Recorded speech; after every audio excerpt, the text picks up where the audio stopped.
Hey guys, what it do? It's your boy Supreme Uchiha the God. That's my beat in the background I made. Just to have something, playing in the background while discussing stuff. Today I wanted to cover Dr. Frost, and I think I'm gonna make this a daily show. A daily show, yes. I'm gonna do one case every day, which is not too hard because it's like 4 to 5 chapters per case, and it gives me extra content to make daily. No, 12. Jesus, almost 12 chapters. It's fine. It's fine. Anyway, I'm gonna try to do one per day. So we're gonna go all the way back to Dr. Frost season 1, right? Season 1, before the hiatus, before the long break, before the TV shows, all of that. And we're going to talk about Dr. Frost and his very first case. Now, I'm a huge fanatic of, yeah, fanatic, I know. I'm a huge fanatic of psychology and psychological studies and all of that. I love, learning about the mind, learning about people, learning about communities, just learning about anthropology, just learning about the psychological aspect of a lot of things, right? Sociological too. I love it. I absolutely love it. I studied anthropology 1 year, and it was phenomenal. It was my favorite subject in college ever. If the college didn't, only have it for that term and only for that 1 year, I would have majored in anthropology and sociology. Absolutely adored it. But anyway, that's beside the point. So I want to talk about Dr. Frost. He's we first meet him in a bar, and he's doing, like, he's just doing his thing. It's called the Mirror Bar, and basically they hired him as a method of creating intrigue, of adding something spicy to a bar. So when people go there, he makes observational analysis, and he gives his opinion on it. Now, this is technically very dangerous, and he's a very risky doctor. He's a very risky professional. He's very risky with his approach, with his takes. He does a lot of illegal things. He does a lot of things you should not do.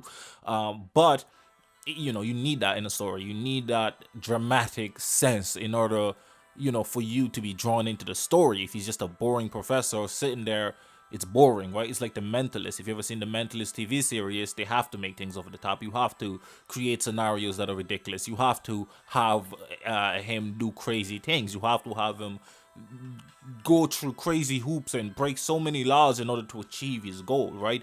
And it's kind of that drive as well that makes him an intriguing protagonist. The fact that he's willing to bend rules. And and what's interesting is his assistant, in Young Song Ah, who kind of just goes for it, kind of just accepts it really, really rapidly, which kind of showcases her own mental dissonance, right? Her own state of mind, her own beliefs. She's kind of against this, right? She acts as if she's really against it, but she's not really against it. I think you can tell that she's somebody that's been wanting customers and been wanting to help people, and is kind of willing to do that by almost any means. So, initially with the previous professor, there was limitations because that professor would only kind of do what they had to do, type of situation.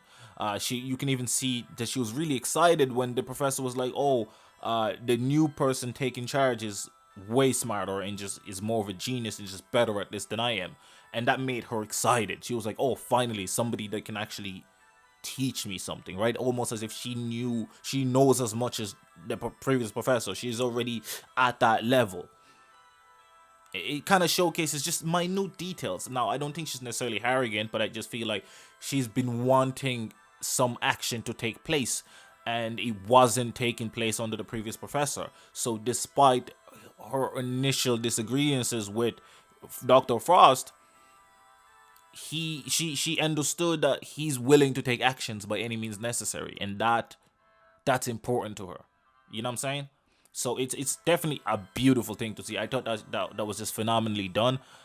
Really, really like that. Those little details leading up to her taking that action of her going along in the assessment of Mr. O, and by going out there and just basically not hoeing herself out, but basically seducing the guy, and throwing herself to him in order to manipulate and use and distract him from this reality of the situation of Dr. Frost breaking into his house, of his client's house, in order to discover the truth and to fix a problem. Now you can say the ends justify the means, but that's for you to decide. I really found that intriguing.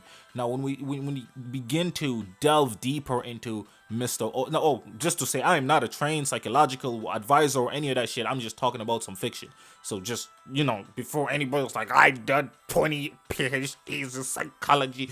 Okay, dude, that's amazing. That's amazing.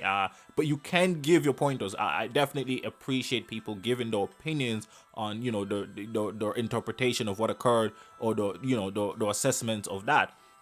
Beautiful, go for it. But just please don't kill me too much. I'm not, what I'm saying, I'm just giving my own interpretation. I'm just trying to make this entertaining. You know what I'm saying? So just bear that in mind. But please do give your thoughts, positive or negative. But just understand my perspective too. You know what I'm saying? Anyway, we continue, we move. Anyway, when it comes to Mr. Owen, he's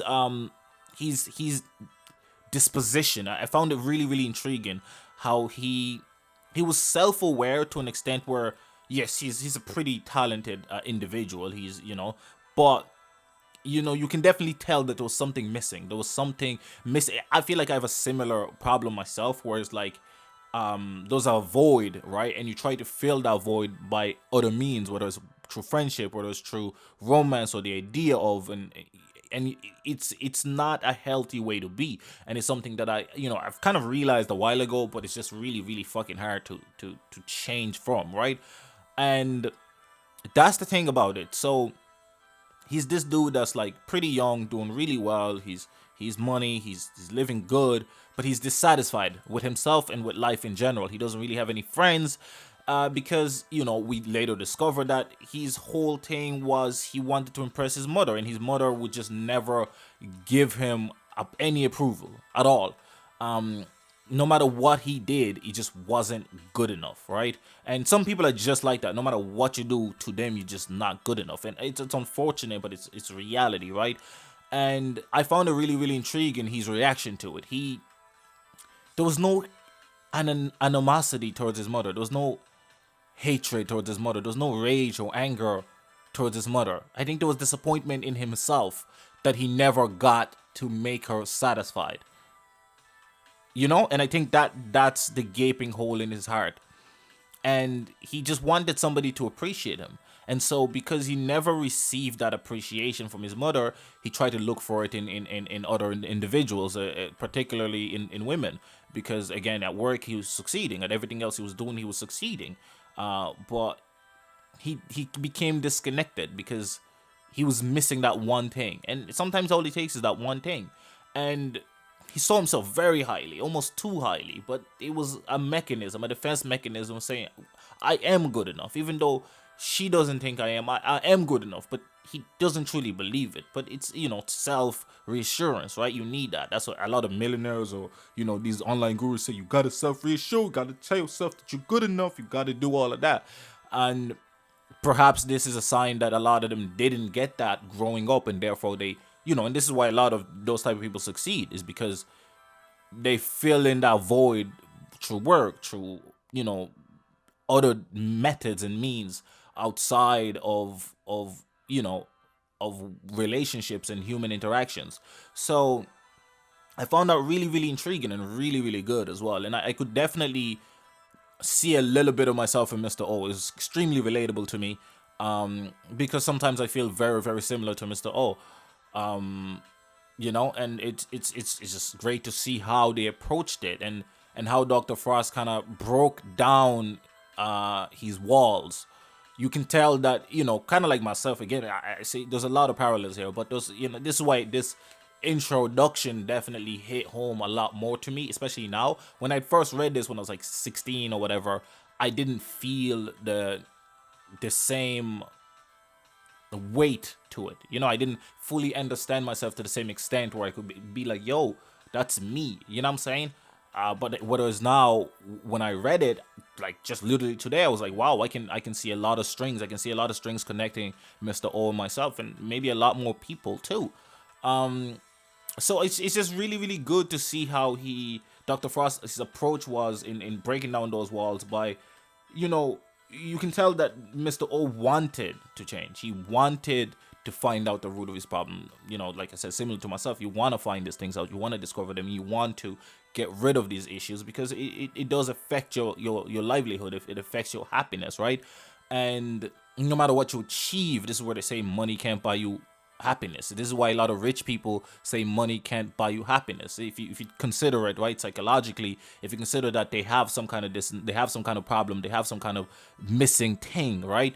Of course, when they get rich, they're not happy. But a poor person has a lot of friends would probably be way happier with those millions than somebody, you know what I'm saying? But it's way harder for somebody who is happier in their life in general to pursue such a high goal or high benchmark or something, you know, to push for the moon like that. You kind of have to have a bit of crazy in you. You have to be missing something, right? Almost, not necessarily, you know, this is not necessarily true. But I think the majority, you know, would probably showcase that. If you look at a typical millionaire or billionaire, that's what you would see. Right now, occasionally you get groups of friends that succeed in just having fun, like the FaZe Clan initially, right? If you look at them now, it's a completely different story, right? If you look at like you know, certain YouTube groups like Too Hype, right? Again, similar situation. You're like, oh, you know, you think these people are what they showcase on screen 24/7, and then you see, oh, there's this drama going on, there's this drama going on,